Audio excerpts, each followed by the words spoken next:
RDC okutaha omunshongezi hamwe n'okukwata muhumu za Bara Motown agent wa Ntara Central n'ubwanyuma y'abatura okweterera omuranga habw'enshobe ziri omu program ya Parish Development Model omu district ya Kitagwenda. Omutwali 10 mbakwetwa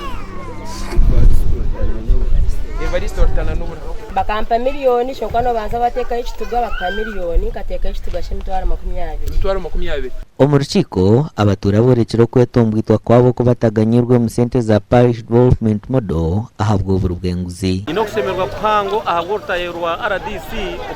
abantu bakanyigirizwa munonga ahagwo kwenda kutunga sente za Parish Model kuba baza kuzitunga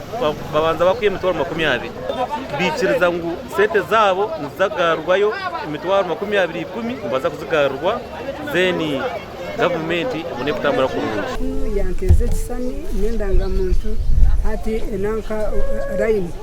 yajibuza kuna ikiro mukabana barebo musimu kandi ko ine rain emu namuterera yanje ati rain ineza kwijana sente okwamunana okumwa ko guhuye negesha RDC araganisa utaraza guyahembere okusyubwa bari kugaba sente za Parish Development Model baramanye kibine koro mu program eji muza kuza ku polisi bakoreki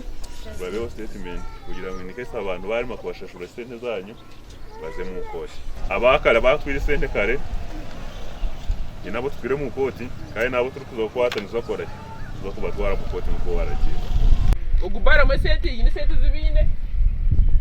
tuzakubashashura wachetegereza tuzakubashashura dende bibine birakora to bya government ne bya police wachetegereza turiyo byo butegeke byaki kokaka runa koha